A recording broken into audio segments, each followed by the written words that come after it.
Thank you. Thank you. Yeah, I want to be sure that you can hear me. Okay. All right. So let me continue on that because just a little bit of housekeeping. I'll take questions so you can begin to compile your questions as I speak and put them on the chat box, and I can pick it up from there. And if you also would like to um, ask your question yourself, just indicate and we'll grant you access, and then you'll be able to speak and ask your question.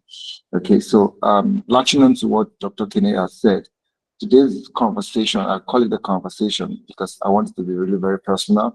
And by the end of this, I want you to have a deep self-reflection that is going to help you to reposition yourself if you're not already do that. So my name is Ephraim. Let me just share my screen so that it's easier for this conversation.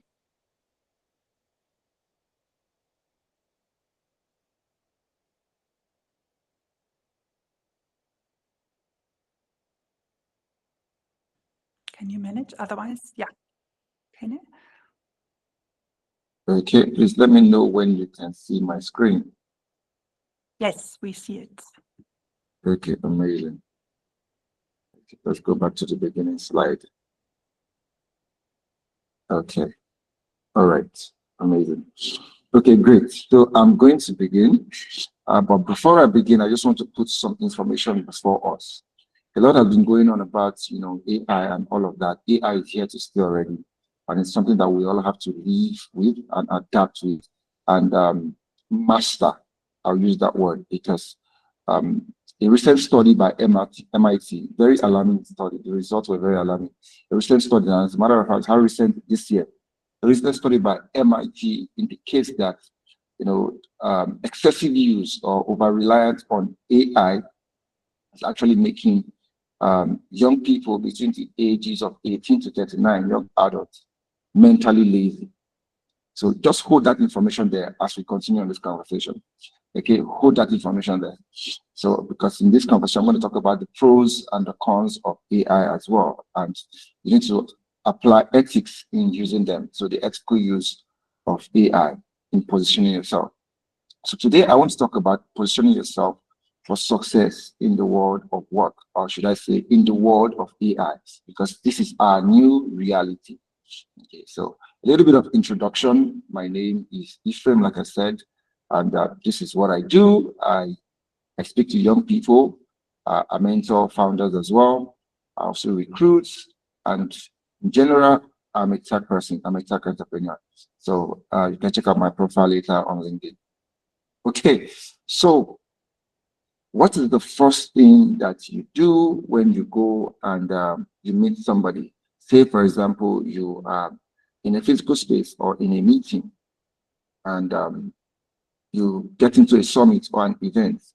What is the first thing you do when you meet somebody new professionally, right? The essence of today's conversation is going to walk you through all of this. I read through some of your submissions and I can see the concerns of a lot of us, and they're very relatable, they're normal, right? How do you make that first impression? How do you land in the job? You've gotten an invitation for an interview. How do you ace that interview, right? Some of you don't even get an opportunity to be invited for an interview. What is the missing link? What are you not doing right? Yes, those are valid concerns and those are things that are actually normal. But missing out one or two steps or one or two vital information could actually be the reason why all of this are happening. And today, I hope to cover all of that in this very short time, the 1 hour time frame that we have. So what's the first thing you do when you meet someone new professionally?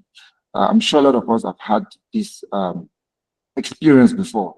Probably you meet somebody and you're short of words. You don't even know how to introduce yourself. A lot of us will find it difficult to articulate who you are, to somebody, and then that's when you begin to stammer or you begin to smile because you cannot really articulately position yourself before somebody new. That is a common challenge, but I hope that at the end of today's conversation, right, you'll be able to articulately position yourself. And when you meet somebody, you know the right things to say. And even virtually, when you meet somebody, you know the right things to say as well.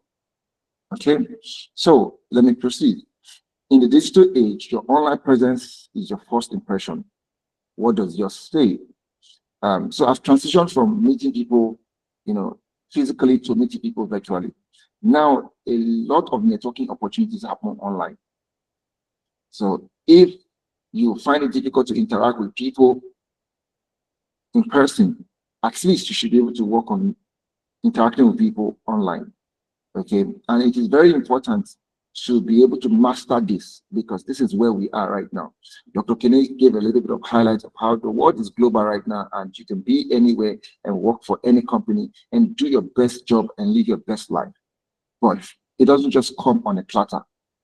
It comes strategically. You have to position yourself to be able to attract it. And all of that happens online.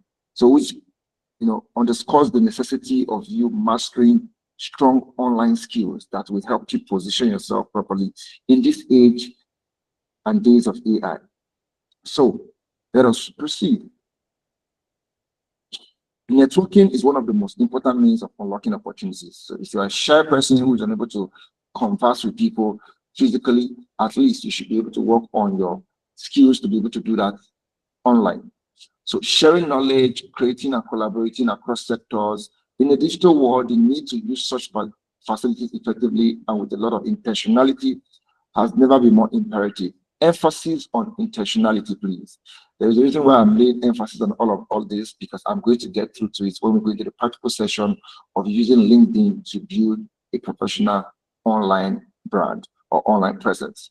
So networking has become all the more important in a connected yet geographically and technologically shrinking world. Networking today is in a professional setting. Does not necessarily have to be at conferences, like I said earlier, or a local meetup. It has graduated to the virtual level where tools and platforms enable us to connect across industries, borders, and time zones. What we are doing right now in this conversation is a form of networking, right? And me here having this conversation with you is part of the things that I'm also going to be talking to you about, because this is networking that we are doing as I'm speaking to you. So networking in the digital age, let's look at how we used to do it in comparison to now, the new way. In the old ways, you literally have to go to conferences, do some handshakes, exchange business cards. These are still relevant, they still happen. We have, the older generation of professionals who still prefer business cards and all of that, and who would like to meet you one-on-one, which is very good. But as a young person, you need to master both of them, right? But now, the new way is via LinkedIn, Twitter, professional forums, online communities. This is what is happening right now. This is the world that we have come to live in. And this has more effect and more reach for you if you really want to live your best life professionally, where you're able to work anywhere, travel with your family, and still do your best work, contribute to something meaningful, a cause that you actually believe in.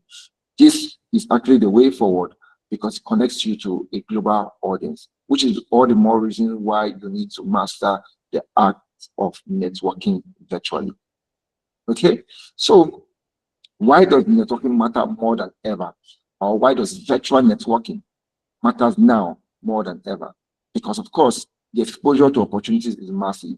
Dr. Kenny highlighted on that as well. The exposure is global, right? So you cannot afford not to have an online presence. It is very important. As introverted as you may be, it is not wise to be socially introverted, or should I say virtually introverted. It is not a good thing to your own personal brand. You are doing more damage to yourself. You may not be available on all social media platforms, but at least pick one professional one where you can highlight what you are doing, highlight your best self, and put your best foot forward, so that anybody can easily reach out to you, can see the good works you're doing, can see the courses you're interested in, and help reach out to you, or even bring you onto conversations that lies with your interest. That is the way to get seen in this current situation, or in this current world that we now live in. Another reason why it matters is it helps one in keeping updated on the trends in the industry. That's absolutely true, right? You cannot be a professional or an expert in an industry and not be keeping tabs on what's happening globally in your sector. So being online and being available online helps you to keep track or keep updated on the trends that are happening in your industry, or even in other industries if you are interested in them. insightfully getting valuable information and learning from other people's experiences as well. Right now, like Dr. Kinney was saying, there's literally nothing that you cannot learn anymore. Literally nothing. Everything's available online. So being online, being virtually relevant actually puts you in that position to be able to attract this knowledge, seek out this knowledge, and execute them usefully to your own advantage. And of course, networking allows for constant engagement, right? Just like they say, still waters atrophy. So, networking actually helps you to engage with people of your peers, your industry mates and colleagues, so that to sharpen your knowledge and help to broaden your perspective and scope of life. So, what is personal branding? So now I'm going to get a little bit more intricate on personal branding. Now that we've spoken about the importance of being online and being available virtually, how do we not tie this to personal branding? Now, how can you personalize a brand, or how can you improve on your personal branding to be able to take advantage of these opportunities that are available to us globally via the online space? Personal branding, defining who you are. So think for a moment and imagine that you are the CEO of your own life. What is your brand? By that, I want you to picture this. Of course, you are the CEO of your life. What is the impression that you have made to people? And of course, I understand that life is in phases. Right now, I believe that we're all professionals or working class or young adults. So the perspective we should be shaping of ourselves right now should be something serious, something professional, and something valuable to the world around us. What do you think people think of you right now in this current phase of your life? When people think of you, do they see you or do they perceive you as reliable? Do they perceive you as an expert in XYZ? Do they see you as somebody who's equal to any task? Or what do they think of whenever you come to mind? Now, you may not need to answer me. I want you to reflect on this even after today's session, because by the time you reflect on this, it's going to help you put a lot of things into perspective and begin to help you on the journey of building a personal brand. So, another self-reflection. After you've thought about what people think about you, what are your core values? Please, I want you to take note of this. Kindly write it down if you have a notepad. What are you passionate about? And what makes you unique? And the reason why you need all of this self-reflection is I've spoken to a lot of people, both young and a little advanced. Some people actually caught up in that phase whereby they are skilled in multiple sectors, they are qualified in multiple areas, but they do not know how to tie all of this together. So there's that form of confusion on how to build their personal brand. Last year, when we were having this session, I spoke to somebody in the academia who is very, very skilled and all of that. She's in academia and she's also in the agricultural sector, and she's having that difficulty in trying to balance this or create a brand around all of these things. While she's doing something good, while she's gifted and she's talented and all of that, there could also be that confusion of how to align all of this. But with these self-reflective questions, to help you to put all of this into perspective and begin to tie the knots on what connects you and all of that to be able to build a personal brand. You can be a personal brand, that have multiple subsector. How do I mean?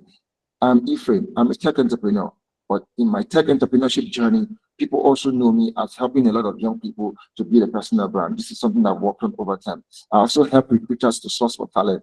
This is what people have also known me for. But when it comes to product management and product development, they also know me for that as well. And then they also know me through some of other products that I have built. But they are all connected to one person, Ephraim. Right. So this is what these self-reflective questions are going to help you to align. By the time we begin to reflect on them and we'll begin to draw traces of what connects you to all of them, you can see that your personal brand will begin to form. Okay. So if you've answered these questions or you've written them, you can always reflect on them later and we can go in deeper in our one-on-one session by next week. So why does personal branding matter? It matters for three essential reasons: differentiation, visibility, and trust. The word is competitive, we know that. As a matter of fact, with AI being present, the fear is that a lot of jobs are going to be obsolete, and that is rightly so. But the good news is a lot of jobs would also come in. A lot of new jobs would also be created. But you now begin to differentiate yourself. You should now begin to set yourself apart for when those jobs will become available, right? So personal branding positions you for differentiation. You're set apart. Visibility, it gives you visibility. Effective personal branding increases your visibility. There's no word I want to use to underscore or emphasize how important this is. This is very important. We've spoken about how interconnected our world is right now, and how you could literally be anywhere in the world and do your best work and live your best life. But it all boils down to visibility. What is not known, it is not considered. What has not been seen is not even in the option. How do I mean? If you've never been seen, if you've never been known, you are not going to be considered for opportunities. You don't even come into the checklist of people who are worthy for invitation for opportunities. So visibility is one of the important factors of personal branding. And of course, trust. People will do business with you if they have so much information about you. That is true. And when I mean business, I'm not only speaking from the professional aspect of it or from an entrepreneur aspect of it. I'm also speaking for an employee aspect of it. And that is why you see that when you apply for some jobs, they will do a background check on you and they will reach out to your past employers. They want to know if you are a trustworthy person and if your integrity and your persona checks out. So personal branding matters because of trust. So a clear, authentic personal brand builds trust and credibility, essential components for professional relationships and career growth. So how do we now craft our personal brand? We've spoken so much about its importance and how it is very much relevant in this current age and time. Now, how do you craft your personal brand? Defining your personal brand, I've spoken about reflecting on what your values are. So as you reflect on your values and unique strengths, what are your skills? It's very important that you highlight your skills as well. Now, understand that you could be multi-skilled, which is very good. Highlight all of them. Take a moment to write all of this down. Your values, your skills, the things that you are effortlessly gifted at, and the things that you can effortlessly do, or the things that you've mastered. A skill is something that you've actually mastered. A skill can be learned, yes. And the process of learning that skill, do not highlight it as your strength. Wait until you have mastered it. Because we're talking about differentiation, do not forget that. So it will be doing a lot good if you are able to highlight the things that you have mastered and you can effortlessly do in order to differentiate yourself. The ones you are learning is good, right? But do not list them as your core skills. We'll get into that much later. So, and then you ask yourself this question next: what do you want to be known for? It is very important. What do you want to be known for? When people think of you, in that self-reflective question that we asked earlier, when they think of you, what should come to mind? In the professional sense, of course, what should come to mind? And then who is your target audience? By the time you begin to answer these questions, you see that your personal brand will begin to form, right?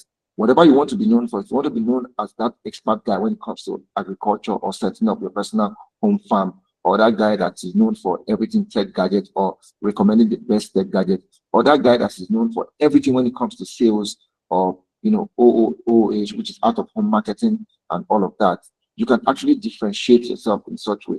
So if you want to be known for that, then you now understand who are your target audience. If you want to be known for that, who do you want to speak to? Because whether we like it or not, we are speaking every day. Whether you post a picture of when you are at Ibiza enjoying life, or you are in Santorini, or you are at a conference in San Francisco, we speak every day. Through the things that we publish online, we are speaking, we are communicating, and people are looking at them. So it is more important that you are intentional about that, because some of us unintentionally attract the wrong audience, and then you wonder why you're missing out on opportunities. It's because of your personal branding and the things that you say or post. So when I say the things you say online, it all encompasses the things you write, the things you post, and the things you also share. Because while some people may put that, repost and retweet are not endorsement of people's thoughts, or they are not a confirmation of that person's thought. But as a matter of fact, when you do repost or reshare some things as well, it all ties down to how people view you as well, right? You cannot be, like for example, you cannot be a pastor and then be reposting things on nudity. Excuse me on that, but you understand what I'm trying to say. So that's the more reason why you should be very intentional. If there is a conversation going on online, you know that this conversation, in as much as you have an opinion or you have something to say about it, or it's a controversial conversation, it is not going to do your brand any good. Don't say anything. Hold your opinion to yourself. You might as well just scroll through the conversation without having your input on it, because having your input on it would not save your personal brand. We'll get onto that on the do's and don'ts and the things that can help you out to craft the personal brand online. So your target audience, you have to be intentional about it. A lot of us are unintentional about it, and how they do that is by the things they post. You complain about the opportunity not reaching out to you, or opportunity not getting to you. Meanwhile, the things you post are attracting the wrong audience. Okay, so you need to delineate and identify who your ideal customer is, or who is your target audience. Who are the people that you want to engage with your content? Who are the people you want to engage with your profile? Who are the people you want to see you for the things that you are doing? Okay. So, what are the key components of a strong personal brand? The 4 key components of a strong personal brand is authenticity, consistency, specialization, and visibility. I spoke earlier about specialization when I talked about, listing your skills, and I talked about if you're not yet an expert on something or a skill, it's not going to do you much good for you to list it there, because when you are called for a test or the opportunity comes for you to speak or prove yourself on it, then you begin to harm your brand by not efficiently or effectively speaking on that subject matter. So it is best that you put your best foot forward, list the things that you are very conversant with and you have expert knowledge on as your skills, while you are perfecting the ones that you are working on the side. And once you perfected it, you bring it up to the forefront as part of the skill. So authenticity, it pays to be original, it pays to be who you are, right? You are unique in your own way, and God has rightly made you so. So you might as well just capitalize on authenticity and be yourself, because in doing so, that will actually bring you in the face of the right people who will come in with the opportunities that you are seeking for. And another thing in this personal branding is consistency. One of the things that actually mar brand is when people cannot tie you to anything. Today you are on this, tomorrow you are on that. Now I know that earlier on I said about having multiple skills or being in multiple sectors at the same time. It is good, right? But it's the way you bring it down to something, an umbrella that captures everything. So in everything that I do, it all captures under tech or tech entrepreneurship. Okay, so consistency in that, right? In what you are doing, right? Matters a lot to establish your personal brand. And then specialization, and then of course I already spoke about visibility, which we cannot overemphasize, because visibility is currency. So they say content is king. It is king. Visibility is currency. It is social currency. When I spoke about trust, when people see you, when people know you, it's easy for them to do business with you. Right? When people see you, when people know you, it's easy for them to reach out to you, because over time they've known you for this, and you've spoken about this repeatedly. So now they think that you're the best person for it. So of what use? Of what use is all the skills that you have and all the things that you're able to do, and then nobody knows about it? Of what use is it to you? You're extremely gifted, you've mastered XYZ, you're good at these skills, you're the best marketing person out there, you know all of these things. But only your friends and your family knows about that. Of what use is that to you alone, if the world do not see your light shining? As a matter of fact, it's biblical self. I mean, who lights a candle and puts it under the table? So visibility is currency. Okay. So building authentic relationship with your personal brand. creating value through content. Content is king or queen, however you want to put it, but content is king. We're in an age right now where what is not seen is not existent, and that is fact. If people can't see you, put it that way. If they've not heard about you, if there is nowhere that they can go to and see the things that you have done, no matter how much you speak of how good you are, it may only be the grace of God to give you a consideration. So that's why it is important that we document the things that we are working on for people to see. And that is why LinkedIn has made it so interesting that everybody is now a thought leader and everybody is a writer. So if you don't like writing, you may need to want to go back to upskilling on writing and writing well, because it is one of the things that will set you apart. Being able to tell your story in a unique way that is particular to you alone, telling your stories. These are not the days where you wait for the world to announce you magically, or you believe that they will get to know about you sometime later. No, these are the days where the loudest noisemakers get the opportunities. And I'm serious about that. So we have a lot of people who see them, we call them, you guys call them influencers. You call them influencers. Why? Because they've spoken repeatedly, they've aired their opinion repeatedly on a subject matter, and they've gained some form of followership and audience. And then you sit back. Have you ever been in a situation whereby you listen to somebody speak on something, and then you can see that they're making errors, or some of the information that they're posting as fact are actually not fact, they are wrong. And somehow something in you tells you, I know this subject more than this person, and what this person is saying is wrong. But that is the person that is on the podium. Now, what sets two of you apart is the fact that that person is known consistently to air a view on that subject matter. And you, who you think that you could do better justice to that subject matter, you are not known, you are not visible. It is more reason why it is no longer of service to you to know something, to be good at it, and keep it to yourself. So there should be an archive somewhere online where people can go and see your good works. They can have a trace and a history of the things that you're doing. So share insightful articles, your own work, helpful resources, start discussions, spark conversation, not controversial conversations, please. Start conversations online, intellectual ones, things that that can actually help you to attract the right audience and the kind of people that you want to see you, to perceive you, right? Ask questions, provide value. The next, engagement is essential. It is very essential. A lot of people, they have, sometimes when they do some controversial conversation or do some viral information that goes viral, and they leave it to just die down. You need to be able to capitalize on that trend, on that attention, because visibility is currency. I've said it over and over. It is currency.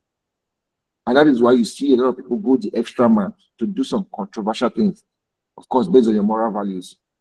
You know what is controversial and what's not ethical. Do some controversial things to get the attention of the media to themselves. Because it is who is visible that the world connects with.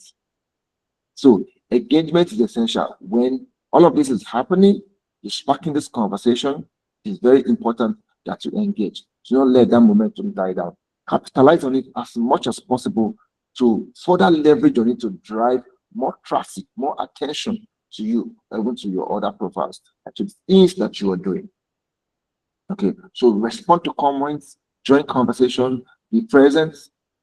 While it may sound demanding, like I said earlier in the beginning, personal branding is an intentional approach, very, very intentional and strategic. So next is authenticity above all.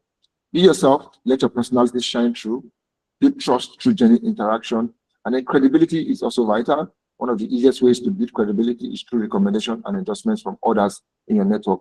And this is very true. So I'll just give a little bit of testimony from one of our brands, which is this one I'm speaking through, Foresight. There's something about what we have done at Foresight that all the clients and businesses that we work with, they've gone ahead, even without being told, to always recommend us to somebody else or to another brand. Okay, so how do I make? And I'm going to break it further as to why that keeps happening for us. We're very intentional from the beginning to focus more on delivery of excellence and a good job to our clients. There's something we say back here in the company is when the customer is happy, that is when we are successful. It is the slogan that we say, when the customer is happy, when the customer is succeeding, that is when we are succeeding. Right? So building credibility, it has to do with how you treat or you provide your services or you provide your information or you present your personal brand, because you have to guard what you built with intentionality. You have to guard it jealously. So one of the easiest ways to build credibility is through recommendation, because when people feel satisfied with what you have done for them and they feel good about it, it's easier for them. If you're an employee, if you mess up your previous job, this is not to say that you may not get another one. And I always say this in my conversation with young students or young professionals. Don't ever leave any job in a bad note, no matter how toxic, in quotes. I mean, that's the word we hear nowadays. The environment is toxic. So no matter how toxic it is, do not leave any work environment on a bad note. Don't burn the bridges. Don't burn the bridges.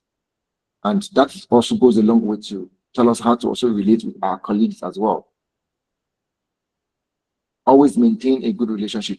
Conflict are normal. How you handle the conflict is what determines if that relationship is still going to be standing or not. But conflicts are normal part of life. But always have a level-headed mindset to approaching conflict. Okay, and be objective at that. So that's just on the side note. So credibility is also vital. So now a little bit of some data for us to reflect on. According to LinkedIn 2021 data, 95% of recruiters use LinkedIn regularly to source new candidates. So the reason why I'm giving us this is for us to reflect it back and reflect and see some of the opportunities that we have been missing on if you've not been maximizing LinkedIn. LinkedIn is a resource on itself. It's vast, and not many people are aware of the value that LinkedIn can bring to them. I've gotten a lot of speaking engagements from LinkedIn. Yes, and what you do not know is that LinkedIn have different functions for recruiters, for employees, and all. And it can actually is one of the best tools to actually help you build a personal brand. It is, especially in the personal brand in the professional space. I mean, you could also build a professional brand, personal brand on Twitter, right, based on the subject matter or what you want to be known for, or Instagram, depending on what you want to be doing. It is more visual than text. Yes, I say that. Yes. So, according to LinkedIn's 2021 data, 95% of recruiters use LinkedIn regularly to source new candidates. So, if you have a LinkedIn account that just only have your name, your picture, and then you have a CV, and you go ahead to include your LinkedIn on your CV, and then you go ahead to apply to various opportunities with that CV that has your LinkedIn profile on it, you may just be surprised to know that it's one of the reasons why you don't get called for interviews. It's one of the reasons why you don't even make it past the first stage. Yes, because if you are actively looking for a job, the same amount of work you put on your CV, you should reflect that on your LinkedIn. LinkedIn is while you have your CV on your resume, LinkedIn is like that website where people can see all your professional history and see all your achievements professionally. That is LinkedIn. So LinkedIn is an alternative source of your CV. So it's equally important. So if you have a CV that is robust and a scanty LinkedIn, you may be surprised that is the reason why you don't make it past the first stage of an interview. So that being said, let's get on to a little bit more practical on how to craft and enhance our LinkedIn profile. So this is the practical session, and I want you to take notes. If you have questions as well, please write them down in the chat box or indicate, and I can grant you access for you to ask your question. So now we'll get more practical on mastering LinkedIn and standing out. And then further, we'll talk about CV optimization in our one-on-one session. Okay. So we are all familiar with LinkedIn. If we're not familiar with LinkedIn, I beg you, please go ahead after this conversation and open an account for yourself. And don't take LinkedIn, don't take it less seriously. Take it very, very seriously. Because personally, I've had interviews, I've had opportunities, speaking engagements, and even recommendations all from LinkedIn. And I can attest to that for a lot of people as well in my circle who have also benefited from this and who are still benefited from it. A friend of mine, as a matter of fact, just relocated this year to the UK on a new job opportunity, which is got through LinkedIn. Yes. And he has relocated to the UK. So this is the power of LinkedIn. Now, how do we master our LinkedIn or stand out using our LinkedIn account or LinkedIn profile? Before you, in my slide here, you can see two profiles of different LinkedIn users. One of them, you can barely see the information. They have a picture there, so I've just blurred a little bit for privacy reasons. They have a name, but you can see that there's a stark difference between the two of them. But there's a common point between the two of them as well. Look closely and you'll see that these two people, they are both into the filmmaking industry. Film and TV producer, director, cinematographer. And the second person is cinematographer, producer as well. They do the same thing. They literally do the same thing. Stop for a minute and think to yourself, if you're going to hire and these two persons apply to your company and you've gone through this, who would you invite or who would you connect with more? Okay, so I'm sure you already have your own answer. That should let you know one of the services you are doing to yourself if you're on LinkedIn and your LinkedIn is not optimized. Okay, so how do we go about it? First of all, you have every LinkedIn has a profile picture. I'm going to give you some of the do's and don'ts of a profile picture on your LinkedIn. Now, a lot of us make the mistake of confusing our LinkedIn with other social media platforms like your Instagram, your Twitter, your TikTok. Don't get it confused. We have all of these social media platforms for various reasons.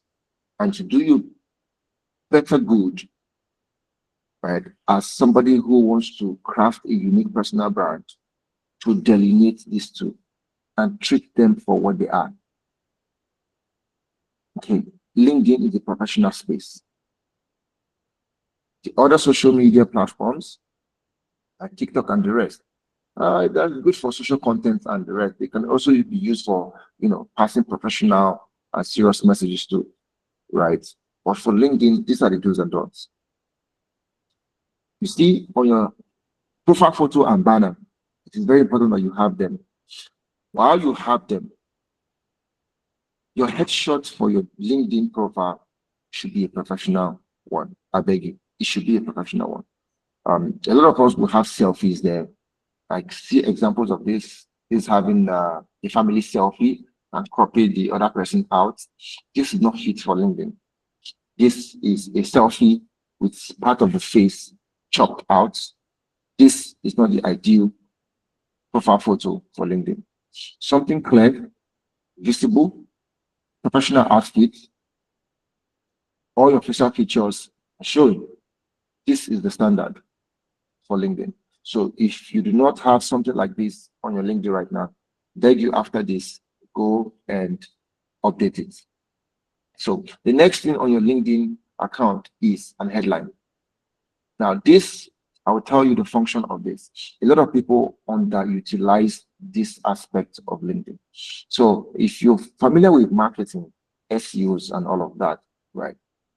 There's something that's called search engine optimization using keywords and key phrases, right? This is where you put, I don't want to get technical, but this is where you put some keywords, essential words that you want to be known for. You put them in your meta description or even in the header of your website, so that when people query the internet for software companies, if you fall into match that keyword, your name is going to pop out in the search engine result that that user is going to find. That is the importance of an headline on the LinkedIn database. So if you are a PR expert or a tax consultant, right, and it is not included in your headline, you are missing an opportunity to be found by people outside your network. Okay, so you need to maximize this. A proper, powerful headline is going to get you visibility that you cannot even imagine. Because every now and then, here's how it works. Recruiters search, especially now that we're in a global world where people can work from anywhere, recruiters search for job roles with job locations, or search for title specifications or specializations with locations. So take, for example, our company is expanding to South Africa and all of that, and we need some foot soldiers working from South Africa to help, establish our brand in South Africa. I will look for a product manager or chief strategy officer, South Africa, or put the city name. And if that keyword is not in your profile, even though your location says South Africa, you are not going to pop out in my search results. Okay? So a powerful headline helps you to become discoverable when LinkedIn search engine or database is queried for any particular job role or information. Okay, so featured post. This is the section underneath your headline, featured post. Now this section of LinkedIn is also very important. This is what it does. Some of your prominent achievements or features, what do I mean by features? It could be a media round. When I say media, probably you're captured on CNN, or you wrote a very powerful article on Medium or some other publications in the dailies that your work get featured, or you even get featured. Or it could be an article that you wrote yourself on LinkedIn articles, and you want to lay emphasis on that particular article because it is driving a lot of attention and something that you really want people to see. Once you post it, you go back to that post and mark it as a featured post. What it does is, even after you have posted consistently after that, that post will constantly be starred or marked or pinned to your profile, so that when people click on your profile to come up top on that featured post, even though you've posted this 20 years ago, 10 years ago, and there are other posts that have gone ahead after this, you still want this to be very visible, right? So this is what the featured posts or articles that you want to draw attention to, and you want to be visible at the top of your profile whenever people visit your profile. Those are the posts that comes here. Okay, and then the about section. The about section is like the about section, or like the summary in your CV. You have your CV or your resume, and you have a very, 1 paragraph summary of your experience and who you are. That is what it is here in the about section of your LinkedIn. It's a powerful tool for people to have, a quick view of who you are and what you stand for, and the skills or the energy or the unique abilities that you bring to any setting. Take it very seriously, because it is your introduction. It is what speaks for you even before you have an opportunity to speak for yourself. So it's important that you take meticulous time in crafting out an about me section that would really resonate your strengths, your values, what you stand for, in 1 or 2 paragraphs, and you're good to go. All right. A powerful about section will get you more doors open than you can imagine. Okay. Later on, I will talk about the importance of alignment. When I talk about alignment, consistency on all platforms. What you have on your CV should match what's on your LinkedIn. Okay. So, work experience and recommendations. These 2 sections of LinkedIn are also equally powerful. Okay. When listing your work experience, okay, if you go on LinkedIn right now as I speak, or even after now, when listing your work experience, LinkedIn is giving you an opportunity to not just list, oh, I worked at Alpha Visuals for 15 years from 2020 to 2025 or 2020. No, you can go ahead to put a few achievements, write some description of the things you did while at that organization. It's actually good for you to do that because it sets you apart. And if there are any visual representation of the works that you've done while at those roles or those companies, say you were captured in the dailies, or there were some features on some website, or the product you even work on, you take a screenshot and add it under the media section of that particular experience. So you're uploading your experience, you put you worked at Alpha Visuals from the year you started to the year it ended. What did you do there? It is important that you highlight your achievements while at that place. Just similar to what you have on your CV, where I worked at Alpha Morgan, and while at Alpha Morgan, I helped the company, increase revenue by XYZ% in the first 6 months. Those are all achievements, right? While as a customer service, officer, I helped to, resolve customer conflict, in 5 seconds, compared to the usual 15-second landmark that we wrote. Those are achievements. Those are things that you also are supposed to include under the description section of every experience that you are creating on LinkedIn. A lot of people leave all of this blank. Okay, a lot of people leave all of this blank, and that is them missing out on opportunities that they could have easily gotten. And as you do that, also attach media. If you have any media, please do attach it. Now, let's move back to the recommendation section. Recommendations are good ways and good opportunities for you to get seen or for you to even land in a job. Okay. Dr. Kenna was speaking earlier on, and he said that usually used to be back in the day, used to be based on who you know, right? It's still kind of applicable, but in a different sense right now in the virtual world where we all live in, whether we like it or not, right?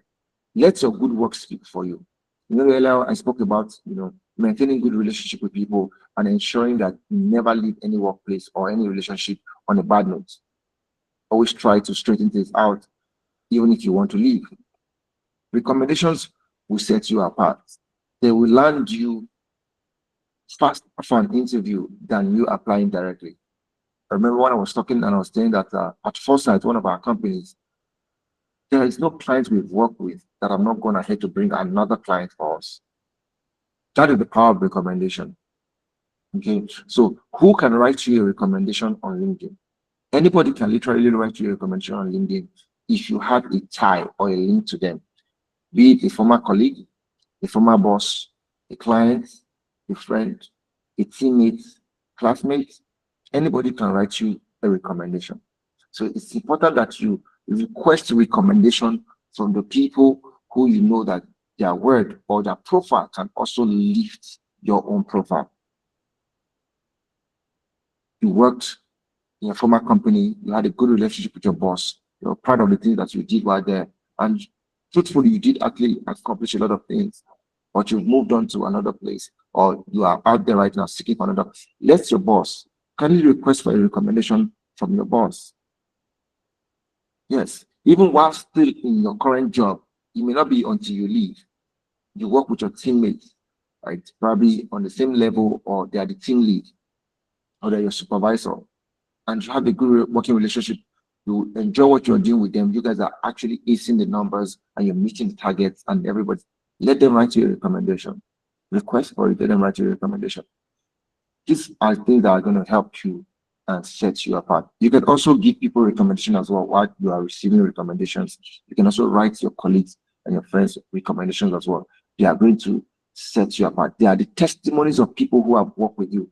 They will speak for you better than what another person is going to say. They will help you build credibility and trust. So request for recommendations. So how now LinkedIn has a star rating system that helps you to optimize your profile. Okay. How do we achieve this? Not many people know that something like this exists on LinkedIn, right? But it's achievable. LinkedIn is very interesting. So the more you have all stars or a high profile strength, the more your visibility. Yes. So all of those information that LinkedIn is requesting for you to fill, that you have intentionally left blank because you think they're not important. The more you fill all of those things, the more your profile strength increases. Okay. So if you upload profile picture, no banner, the profile strength cannot be 100%. If you uploaded a profile picture, a banner, and no about section, the profile strength cannot be 100%. So the more you complete all of this, you fill in your skills, you fill in your job experience, you fill in your skills, you fill in your recommendations, all your profile pictures, articles, and all that. The more your profile gains strength, and the more profile strength you gain, the more visible you are. Yes. So LinkedIn algorithm works in such a way that, right, if I search for anything, they will show me first the people who, from their own profile strength and things they speak about, fit in better into what I'm looking for, and then they will leave the shaft beneath. Okay. So please, if you haven't done this, kindly ensure that you do this by filling out every single information and optimizing in such a way. And when you do that, you can actually check your profile strength if it is at that mark yet. And if it's not at that mark, you can keep optimizing until you get to that all-star mark. All right. So networking on LinkedIn, how does it work? We've spoken so much about networking, trying to get an opportunity and all of that. Some of us, we find it difficult to network in person, and now we are telling you not to network virtually, and it's like a lot of tasks. So how do we break it down? How do we do it? I'm going to do all of that for you and help you out in such a way that you understand how it works. And right after this session, after this conversation that we are having, you will know what to do next time. And right now, when you go on your LinkedIn, you will know exactly what to do. I'll first of all break down how it works on LinkedIn. So the LinkedIn parameter works on a matrix system. How do I mean? I'm connected to Dr. Kenechukwu on LinkedIn. He is my first connection. So this is me right here. The people who are my direct connection, who they are my friends, they've accepted my connection request, and we can message each other directly. In my first degree connection. Okay. Now, the people who Dr. Kenechukwu is connected to that are not connected to me, they are my second degree connections. And the people who these second degree connections are connected to, who are not also connected to me, they are my third degree connections. So, but if the people Dr. Kenechukwu is connected to, I'm connected to them, that are mutuals. Okay, so let me tell you how important this is. If I have 500 first degree connections, 500 of them, okay, and each of these 500 have 50 connections, all of them. It means that in my second degree connections, I have 25,000 people who are just one person away. You know how they say that your next opportunity is just one or two persons away, but you just don't know it yet. And that's actually true, because you may be looking for something, but you don't know how to go about it, who to go about it, and you just speak to somebody about it, and they'll be like, "Oh, you're looking for this, no problem, I have a guy," or "You're looking for this, no problem, I can help you sort it out." And as simple as that, it is sorted. That's practically how it works too. So, and then now you have 25 persons in your second degree connections who are a potential target, a potential audience, or a potential employer for you, or even a potential employee. But you do not know yet that these people exist. But they are just one person away. They are just one connection away. And these people as well, 25,000 of them, say that they all have 50 unique connections who are not connected to me. You do the maths, That's 1,250,000 people who are in my third degree connections, who are second connection, 2 connections away from me. Now imagine if you know these 500 people that are 4th degree connection, if you know them, or you've been able to build a good rapport with all of them, or you've been able to build an audience with all of them. What I mean by audience is they know you, even not in a personal notes, they know that, hey, you do XYZ, and you speak, you're very vocal about it on LinkedIn. Now, if any of these second degree connections are looking for somebody who does what you are doing, it's easy for this your second degree connection to say, hey, check out this profile. This guy is an expert on this stuff. This guy knows what he does. He knows his onions. So that is how it works, the matrix system. So the more 4th degree connections you have, the stronger your opportunities and your network. Now, and I will teach you how to be intentional about these 4th degree connections. It is not just enough to stack the numbers. It's not just enough to stack the numbers. You need to be very intentional about them by turning them into people who engage with your conversation, who know you for the value that you are providing, and who can identify your personal brand, and they know how to communicate it to others. That's where the work is. And once you do that, you come in top of mind to become an expert or a thought leader to these 1st degree connections. Okay. So another way for getting opportunities and standing out as well on LinkedIn is through groups. We have various groups on LinkedIn. Not many people are aware of this. Groups that ties into your interest or to your sectors or the things that you want to, be involved with. Search for them. And these groups, some of them are open groups, while some you have to show interest and they will have to assess your fit to be in those groups before the admin can grant you permission to join. And these groups are all global.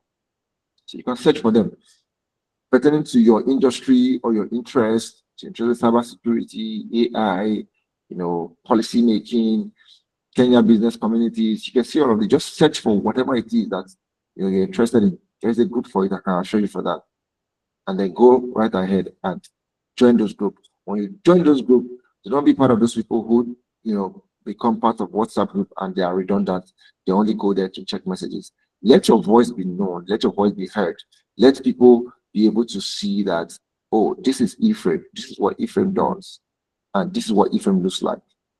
So how do you do that? Is by being intentionally visible and being intentionally participating in conversation in those groups that you join. By setting yourself apart like that, delineating yourself, you become thought of, first in mind for any opportunity. So here's one powerful tool on LinkedIn that nobody really talks about or even explore. It is the search bar. LinkedIn search bar is a search engine. It's a very powerful search engine. I guarantee you that. But not many people know how to use it. As against just typing what you want and just clicking on enter. You can filter it, you can filter it, modify your searches to be very unique to what you're looking for. Even when you're looking for a job, you can set alerts for the jobs that you want, the job roles you want, from the specific regions you want them, the category or the class or the pay range or the kind of job you're looking for. You can always create an alert for it. So anything you're looking for as pertains to, your professional development or professional opportunities, the LinkedIn search engine is very robust to help you do that. You can search for keywords, search for even former classmates, search for people. You're trying to reach out to a particular professor at MIT and all of that in a particular department or faculty.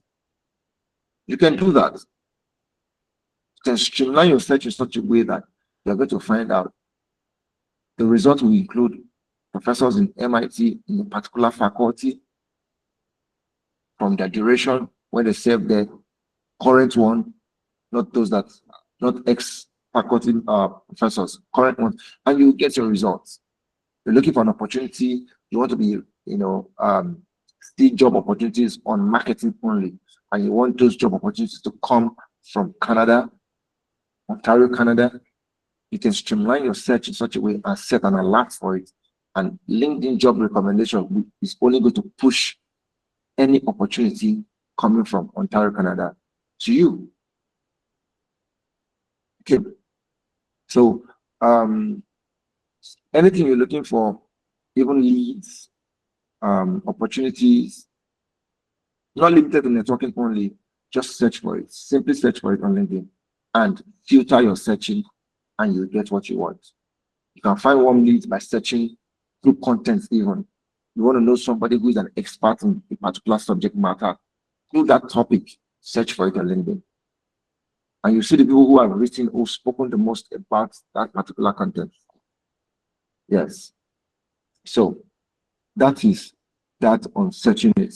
So let us move over to nurturing leads. You've gone ahead to establish the first conversation with, a network. What do you do afterward? I think this is where a lot of people have challenges. It's awkward to network in person, and then it's even more awkward to keep a conversation going with somebody you've never met. I understand, and it's true, it's very valid. So how do we go about, how do we move from this phase of, oh, I've connected with Ephraim, what else? What happens next? Yes, Ephraim is my connection. So what happens next? What do I do after that? This is where you need to nurture your needs, nurture your connections, be intentional with your communication, be intentional with your engagement. So just like the way building friendship in physical takes some effort, right? In the same way that effort is required when trying to establish a connection with somebody beyond just sending a connection request and accepting a connection request. That intentionality has to also reflect online. So the very first 3 weeks of connecting with somebody is called the awareness period. Yes, it's the awareness period. They may have noticed you, or you may have noticed them rather. That is why you send the connection request. So let's take from that angle. You notice them, you send them a connection request because you've noticed them, but they have not noticed you. How do you get them to notice you? You see a mentor or somebody who'd like to be a mentor or a potential employer that, oh, I would like to work with this guy. I love what he's doing. I would love to work with this company. Oh, this is the head recruiter at this company. I want to work at this company. So you Google, you search out, use the advanced search filter, and you search out the head recruiter at the company that you're interested in, and you're able to find him or her. Okay, you have noticed them, but they have not noticed you. How do you get them to notice you? This is what we're going to be talking about right now. Okay, so how do you do beyond just sending a connection request? Sending a connection request is the list of the things to do. So you send a connection request. They may respond by accepting, they may not accept. Yes, you can also be in that kind of dilemma as well. And if they not accept, that will put you on a very bad way of trying to know what to do next. I will also tell you what to do. Sometimes what I also tell people is, even before you send the connection request, try and do a post on something that will connect them, or that you can tag them to it, so that, or look for a conversation that they're actually passionate about, or a topic, and make a comment on it before you even send them a connection request. Those are some of the tricks. I'm still going to dwell more on that. Okay, so you've seen this person. Take for example, you've seen this recruiter. So let's use the recruiter as our case study for this. You've seen this head recruiter at this XYZ company that you are interested in. You would love to work at this company. They have a great work culture. The compensation is good. The environment is great. You want to be a part of them. You've seen that head recruiter, and what do you do to get them to notice you? Right? You've gone through that profile and you've seen the things that they are interested in. You've seen the things that they speak about. You've seen the things that is important to them, or the conversation that they keep on sparking on their page. Engage those conversations. The most trending of all of them, give an insightful opinion or insightful comment in one of those conversations, and make sure that you tag them in the response so that they can also see, can pick their brain in order to spark that conversation. In that way, you are getting attention. right? Look for another content again that you feel like is actually interesting or that you can actually have an input on, and go right ahead again and do the same thing. You've done that twice. You've done, commented on it twice. Now go ahead and send a connection request. Even while that conversation is still going as hot as it is, go ahead. Even right there in that comment section, oh, appreciate them, tell them you enjoy their take and their perspective on this subject. You would like to connect with them. Boom. You put them on the spotlight and send a connection request. So send a connection request, engage their content. You like the content, you make comments, like I said. Some content that you feel that, oh, they reflect your own opinion as well. You can share. And if they don't entirely reflect all your opinion, you can also reshare with comment and add your opinion on it while you reshare, while you repost some of their content. And go ahead to give them an endorsement. Endorsement is different from recommendation. So endorsement is you giving a thumbs up on a particular skill of somebody that, yes, I'm attesting to the fact that this person is good at recruiting. Yes, I'm attesting to the fact that this person is good at communication. So that's what endorsement is. Okay. Endorse them on a skill. Endorse them that they're good at what they do. Then I'm sure by now they would have responded to your connection request. Now go into DM and begin to engage them in the DM. So the conversation in the DM is different. We may talk on that later or not, but that entirely depends on how you get, or be as polite as possible. I'm not going to teach you on communication, but that's where you move on to the DM and spark up conversations in the DM. In that phase, when you get to that phase, that's where you get the consideration phase, because it means that you've been able to get the attention of this person, to not get them to respond to you in the DM, to not even have their personal email if you requested for it, or get their personal phone number if you requested for it. Do that consideration phase, right? You do this repeatedly for several headhunters or lead recruiters for companies that you admire, and don't just go right ahead and bamboozle them with the fact that, oh, I need an employment, or this is what I need from you. No, you need to nurture, keep nurturing and watering the ground, right? You can have a coffee chat, a virtual coffee chat with them, and just get to meet and talk about what you do without stating that I'm job hunting. You understand? Right? In that way, you build a stronger connection with the person than just having to come to say, hey, I need XYZ. Okay. So by the time we do this repeatedly, maximum by 10 people, you will see something would have changed, and you will likely get an opportunity. Even if, excuse me.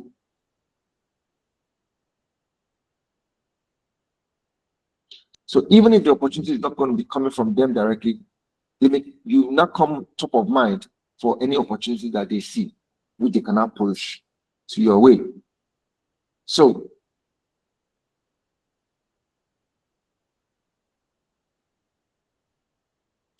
maintaining digital etiquette. Briefly, I'm going to talk about some of the do's and don'ts, online conversation, and keeping that professionalism. Earlier on in my conversation, I spoke about how some of us make the mistake of connecting all our social media platforms and treating all of them as the same thing. No, they are not the same thing. We're supposed to go on your travel experience and all of that, going on all your other interests, that are going on Instagram and Snapchat. It should not be what is going on or being seen on LinkedIn. So maintaining digital etiquette. While networking and personal branding are quite important in the digital world, they have to be treated with a heavy amount of professionalism and digital etiquette. Whether it be through direct messages, comments, or sharing of any content, professionalism in communication is highly appreciated. Keep messages short, get reflective, and always follow up appropriately. Okay, so I'm just going to give an example of some of these that have happened recently. I had somebody who I connected with. This was a physical meeting, so I went for a mixer and I connected with this person. And right there, we exchanged details. Okay, we're seeing it while I was very eager in the beginning for that connection, some weird things began to happen. This person calls me directly at 9 p.m. on Sundays, on Saturdays, and we just only got connected. So there was a time he called on a Sunday, I think, and I was, with my family. Out of respect and courtesy, I messaged that, hey, I'm with family. Any urgency, kindly drop me a message. Right. And that was the end of that,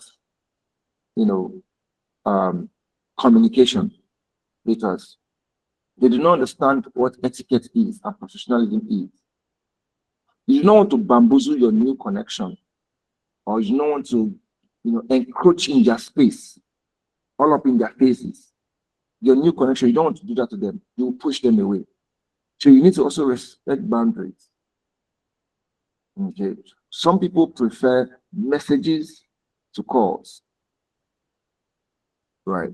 Some people, and if it is not, an important conversation or something that that is not emergency, drop a message for them. I'm sure they will respond. If they do not respond, then you cannot follow up. Hey, I'm just calling to follow up.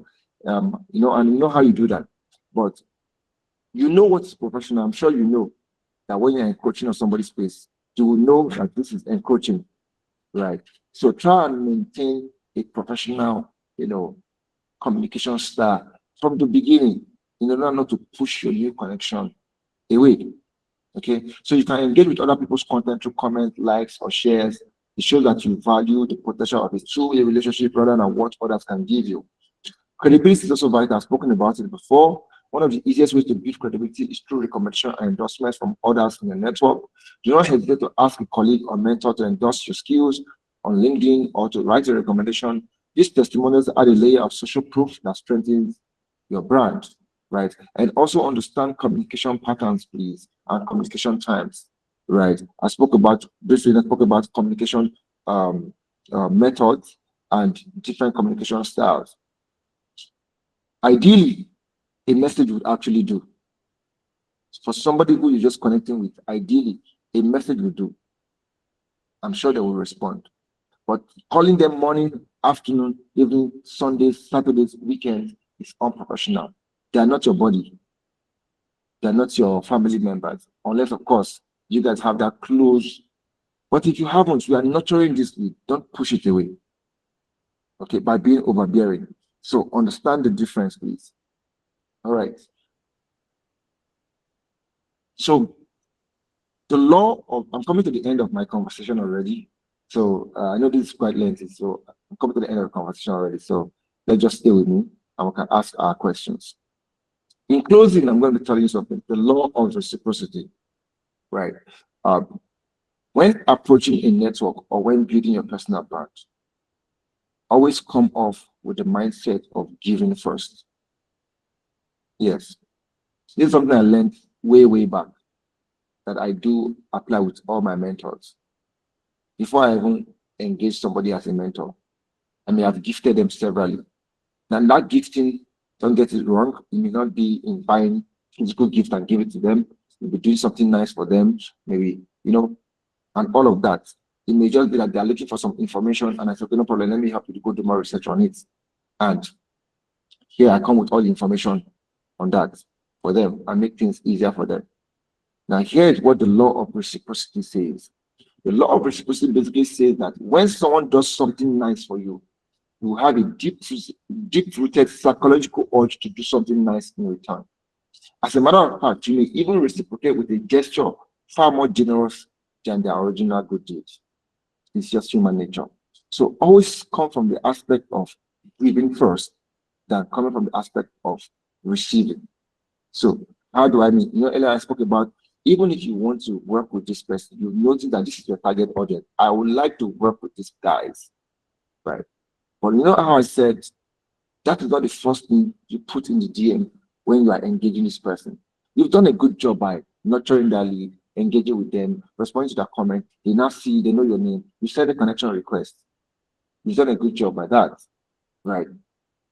try and throw in something that will actually get them to really open up to you, something that you could do for them or make things easier for them. So I'll give you an example, right? I think that was early last year or 2 years ago. I had a lady reach out to me. She had just finished her internship with one of these organizations. She did a virtual assistantship as internship, and she's looking for where to actually get employed or getting a first gig. Do you know what she did? She reached out to several people who she has shifted from LinkedIn, and I happened to be one of them. So she reached out. I saw that she kept on, viewing my profile. I actually observed it. And eventually, she made a shot at me, and she said she would like to work with me. But here was the catch. She said, no, on no cost to me. She wants to work with me because she loves what I do. I'm a product manager, XYZ, and she's an aspiring product manager. She would like to learn the ropes under the tutelage of somebody who has gone ahead of the game and all of that. And she would just want to work with me for at least a month. That if I don't mind, that she's not going to be a burden to me and she'll be very helpful in other ways. And I should please consider. I thought about it. I said, okay, I mean, what do I have to lose? I'm going to give somebody a shot, which is something I'm actually passionate about, helping young people, get their career footing right and get a proper direction, which I did. And this lady in that 1 month went above and beyond. The moment I gave her an opportunity, okay, let's go ahead with it. She started offering herself in other services that she could provide. She could help me do research. She kept telling me, if you need anything, I can help you schedule your calendars. I can do this, I can do that, and all of that. And of course, with somebody who has been very helpful and very valuable. After that, I mean, there was no way I was not going to consider her for employment, right? Excuse me. And that's exactly what we did. So I'm just teaching you some of the strategy people deploy in this age to be able to get seen by the people that they want to work with. It goes beyond just, oh, you have a good CV, you have a good resume. Boom, let us apply to that job. Oh, I've seen the job. Sometimes you need to actually apply to organizations, even though it is shown in their website that they're not currently recruiting. But find a way of getting your leg to the door first. Get your leg to the door first. That's why some organizations that you never see them putting out, recruitment opportunities, because before it goes out, that's already been taken. Because some people have built goodwill. Some people have made an impression that brings them top of mind before any other person. And that's how you are also supposed to be very, very, strategic and intentional about seeking out opportunities for yourself. It is tough right now, especially now in the age of AI, where people will actually want to go tilt towards AI to do a lot of things. Let me tell you, AI is not going to take all the jobs. And the jobs that can be automated that will be taken over by AI will in turn also give us new jobs, new opportunities. The people that will get phased out are those people who refuse to reinvent themselves, who refuse to unlearn and relearn. Those are the people that will be phased out. So if you have a knack for consuming knowledge, for learning things, for problem solving, you will be relevant. Constantly, you'll be consistently relevant. Now we have Google View and Google Nano Banana, one for picture editing and prompting and all of that. The other one's for videos and all of that. Right. We also have AI for helping us write codes. But you, the layperson who does not have an understanding of how code work or how programming languages work, it may not actually be useful to you. But a programmer who already does this, who writes in Java, who understands, everything that needs to be done, it will make their work faster, to make their work easier, because they know the rope, they know the done. So even when the AI makes a mistake, they say, hey, you made a mistake here. Do you understand? So, in conclusion, we've spoken a great deal today on personal branding, networking, communication etiquette. In our one-on-one session next week, we'll be treating our CV. I take time to look at our CVs. A lot of comment I saw on the application is people trying to get jobs in Europe and in other regions. That I will help you to look into and streamline all of that for you. I'm going to drop a link, my calendar link, for us to schedule some time with me for next week, so that we can have a one-on-one time to review that. And ahead of next week, I also like that you submit your CV and the things that you want me to review. If you also want me to review your LinkedIn as well, please ensure that the things that we've spoken about today, you've implemented them. And by next week, our conversation can be easier and can be straightforward and help put things, in better perspectives, so that, you can bring in your next opportunity. It's my pleasure that, you get all of that going for you. I want to see you succeed. That is my goal. It is when you succeed, that is when I succeed. Right. So thank you very much for joining me on today's session. And thank you, Ruth, for having me, and Dr. Kinney for having me.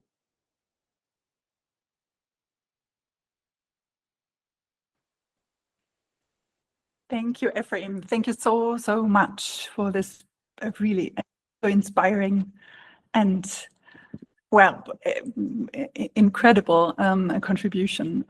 Well, it's a presentation, but the way you're taking us through, it's actually not, well, you're engaging us constantly. Sorry. So now I think we open the floor now to a little discussion. I saw someone already raising his or her hand. Disappeared already, please. Everyone. Exactly. Now, I think try to unmute yourself. Otherwise, let me see if I can unmute you.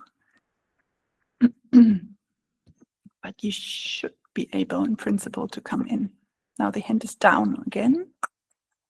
Anyone keen to engage directly with questions? Or you're also welcome to write something in the chat, of course, if you have direct questions. Just, yeah, there's someone. Dave, can you unmute yourself, or shall I help you? Probably I need to unmute him. Hello, please, can you hear me? Yes, we can. Yes. Perfect. Okay, thank you very much. My name is Dave, and I'm from Ghana. So when I was listening to you, you spoke a lot concerning the LinkedIn profile. And then we also talked about how AI is becoming relevant in almost every field. So I want to know if there are AI specifically designed for maximizing LinkedIn profiles or not, so that I'll find more information about that. Thank you very much. All right. Thank you for that good question. I'm sure that there are AI platforms that can help you do that. But it's something that you can actually do for yourself. And if there are no AI platforms, there are other ways you can also use AI to optimize the content or the copy of your profile that will help you to actually maximize LinkedIn. Okay, thank you very much. Welcome. Thank you, Dave. Anyone else? How would we go about booking an appointment? Aha, right. Okay, we're waiting for Kim. I just dropped the link. I've actually dropped the link on this chat. Yes. Well, I think, let me chat when Ken is back. He will give more information about that. You will receive exactly the calendar. Exactly. Sorry, you've posted it already. Ephraim, thanks. Yes. So there you can book your appointment, and you've got an overview of which slide is still available. Perfect. Yeah. So, guys, Ephraim also drop your email, because of course they will email their LinkedIn profile and their CVs. So based on what you've learned today, the idea is that you update your CV and LinkedIn to the best of your ability, so that Ephraim, it will have to make you for you to have the best maximize the opportunity, because Ephraim will work on your reviewed LinkedIn and help you to optimize it more. So you have this weekend to do that. If you can send it to him by Sunday night, that would be great. Then in the meantime, you can book your one-on-one meeting using the calendar link he shared. You are to book between Monday and Wednesday. Yeah. If there's any other detail you want to give them with regards to that, you can do that. I'm just checking I already did. Sorry, I'm just checking how to sign up in the calendar, and I kind of missed the option there. It says that there's nothing available. Probably I missed a point. Let me look into it. Perfect. Let me look into it.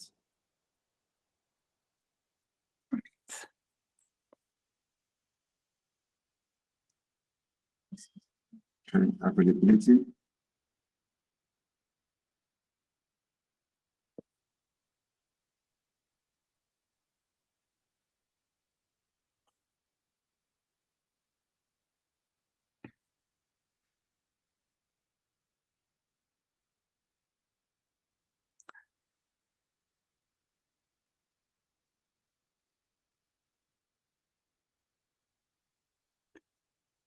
Can you see it, Ephraim? That there's nothing open.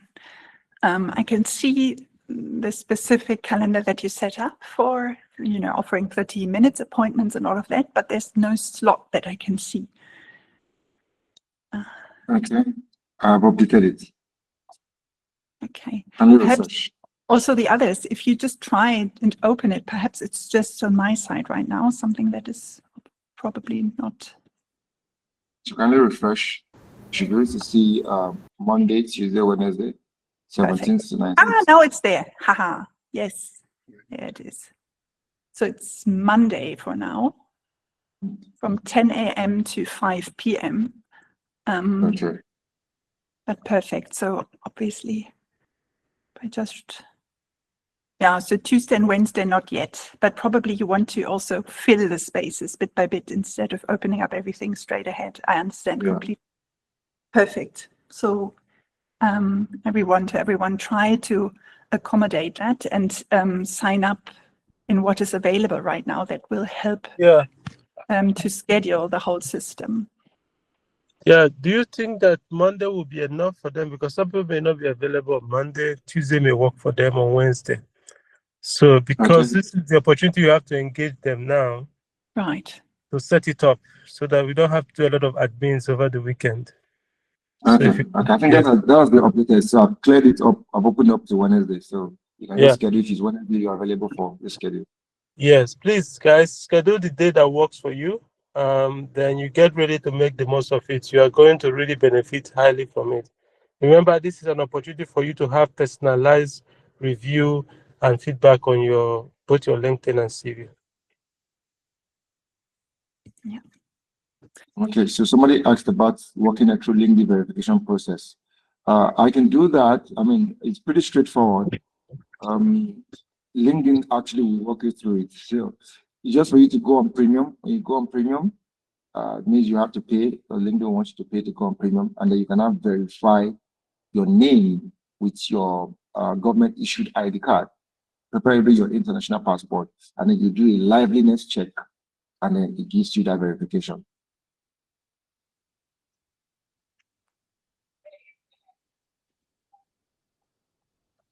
Okay, so that's the question for Jasper. I believe I've answered that. Exactly. Yeah. Any more? So my email, questions? I've also dropped my email. My email, doephraim@gmail.com, is in the comment section. Please kindly copy it from there. Perfect. Please, is the verification done once?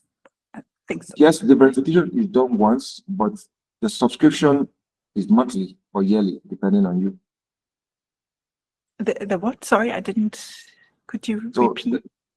So I think this is sequel to the previous question I just answered. So when somebody asks, can you take us through the LinkedIn verification process? Yeah. So another person, Veronica, is asking, is the verification done once? So yes, the verification process is done once on LinkedIn, but LinkedIn subscription is monthly or yearly.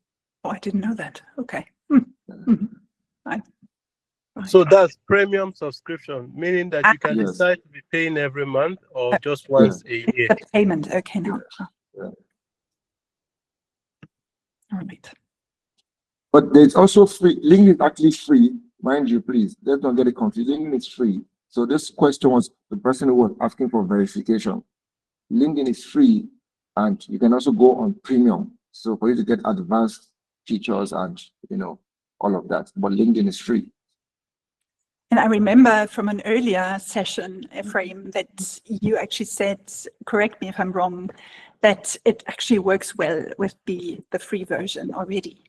So there's no need for the more costly one. Possibly it's certainly a luxurious thing to have and probably improve visibility and all of that, of course. But it's, it depends on what you want to achieve, I suppose, on LinkedIn. Exactly. So I can already see some people already making reservations already. They're already booking. So I have 4 for Monday, 2 for Tuesday, 3 for Wednesday. Perfect. I hope, when you have spread them over 3 days, that it's still comfortable somehow to handle for you. Yes, it will be. And I mean, let's see. Thank you for that. Okay, I think this is for you. Agnes is requesting for your email. Again, sorry. Agnes is requesting for your email. Yeah. Right. Okay. Yeah. You can approach me via LinkedIn.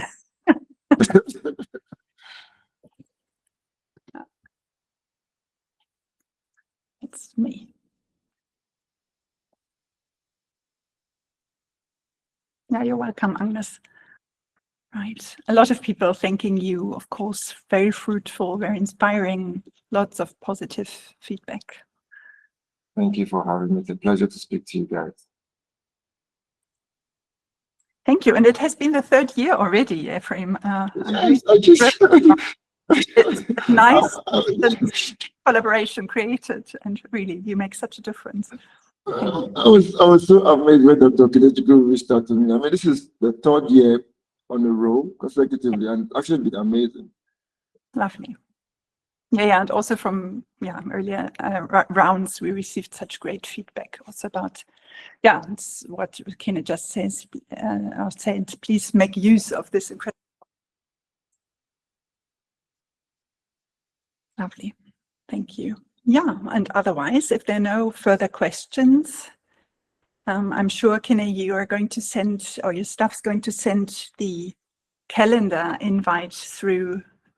No, how is that handled? Because we had so many more people signing up.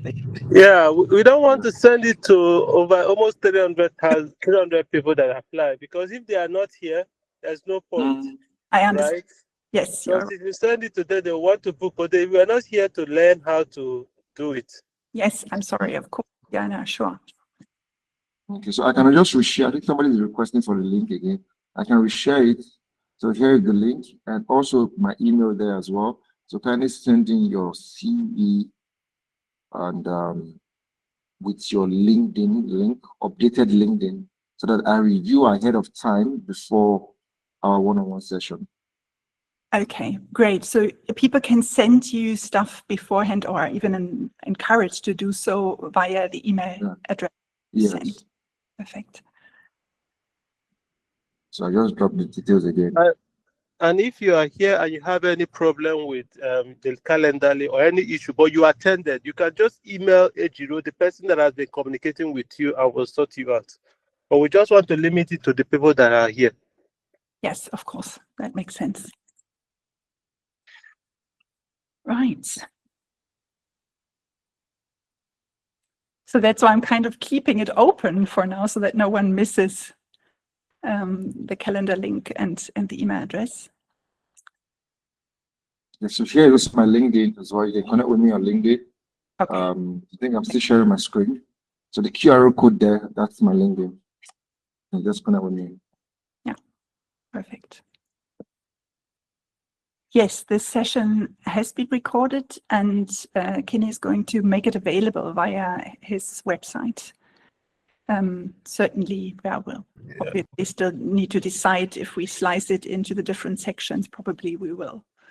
Yeah, so everybody that registered will get the link to the YouTube video. Once they are edited. Yeah. Perfect.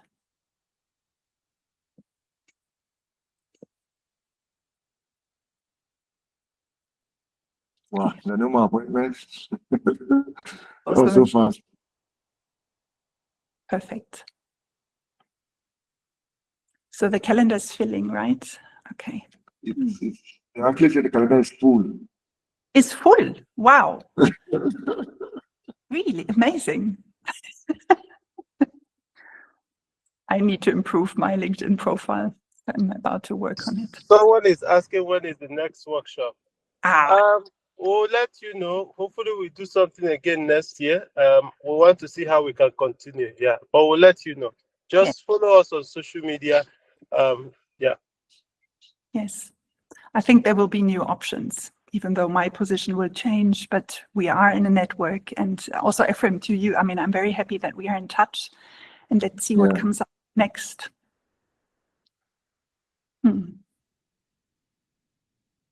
Right. So if the calendar is full anyway, I think, but yeah, to everyone who couldn't get a slot, just check it. So how many people, if you know you don't have a slot and you want to, can you drop your name on the, let's see how many people, so see if we can create an extra space for them. Let's even see how many are left. Good. Great.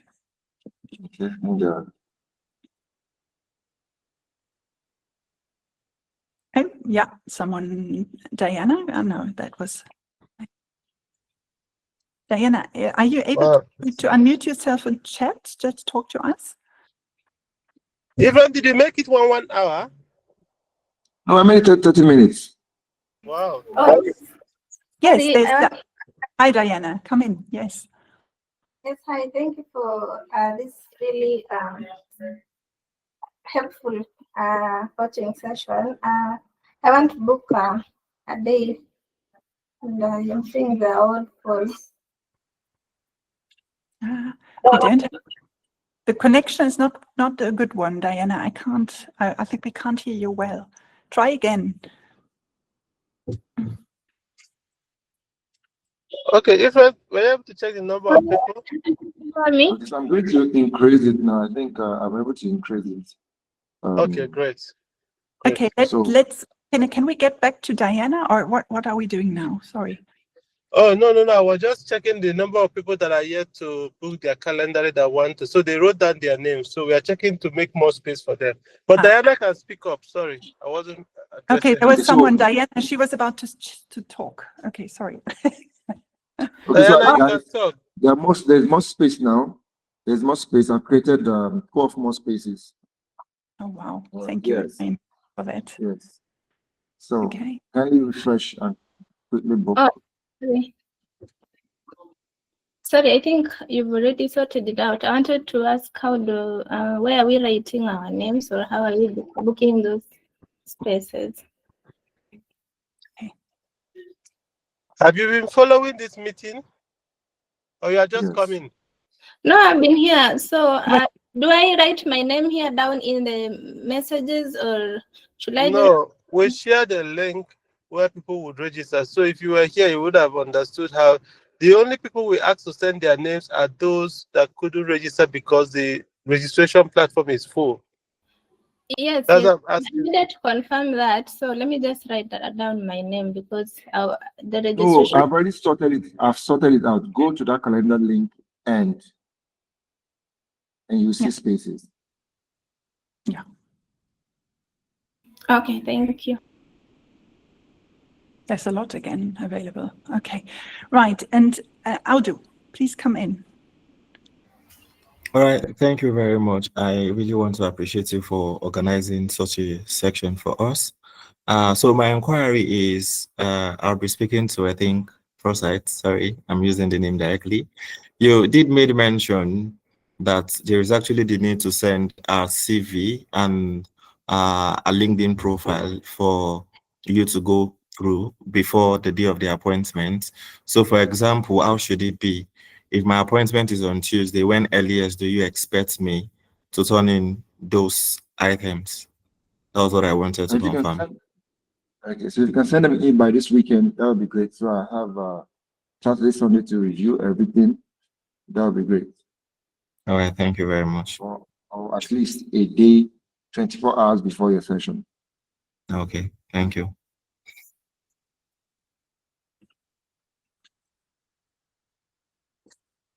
Welcome. Yeah, that's just, it makes the meeting so much more efficient. And thanks for taking the time and looking at these profiles ahead of time. That's an additional effort on your side, Ephraim. Yeah.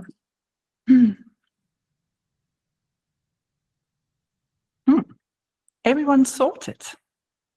Yes, I can see more slots are being taken on my calendar. So Okay. To everyone otherwise in the room, there's still 35 people here. Let us know if you have any questions, and otherwise we might close the session. And if you, just let us specifically know if you struggle in setting up an appointment or something. Yeah, Cleo, please come in. Hi, can you hear me? Yes, we can. Thanks, Hi. Cleo. Just want to say thank you again for the session. It was really helpful. I'm definitely taking all the notes today. But for the session of Monday, I did book, but I didn't get an email to like confirm it. So I just want to know how I have reassurance that it is, booked and everything for Monday. can you check your email or your calendar? You probably see there because all the bookings are reflecting on my calendar right now. Oh, I didn't check my calendar. I did check my email and I refreshed it, but there was nothing. But I'll check my calendar now. Thank you. Okay. Thank All you. right. Of course.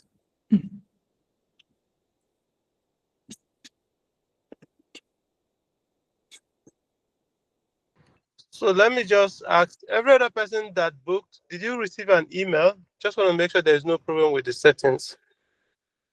Did anyone receive an email from those that booked? Can you let us know? Okay, yes, okay. So it's an individual problem. So please sort it out since others received. Yeah. Great.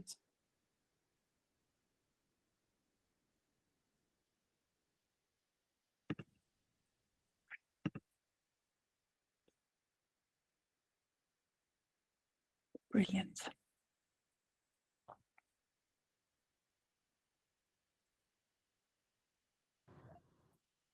Okay, I guess everyone is sorted, right? I think so too. Yeah. Absolutely. Okay, once again, thank you, everyone. Thank you, Ruth, for being the pioneer for this. This is the 5th year. Thank you, Ephraim, for always making yourself available. And thank you, everyone. Thank you for showing up. I think if there is anything we want you to take home is the fact that no matter what is happening out there, you can still make it. And Absolutely. what Ephraim has done, what Ruth has done, and what I have done is really to just help align you on that path to making it. The world will change, but you can position yourself in a way that no matter what happens out there, you will survive, you will succeed, and you will thrive. In fact, you will do far more than you ever imagined. So on behalf of everyone, we really wish you all the best and see you on the other side of success. Yes. See you at the top. Thank you so much, Skid. Super. We will be in touch. Thanks, everyone. All right. Thank you. Lovely seeing you again. All the best. And see you when we see us again. And we are. Thanks. Thank you all.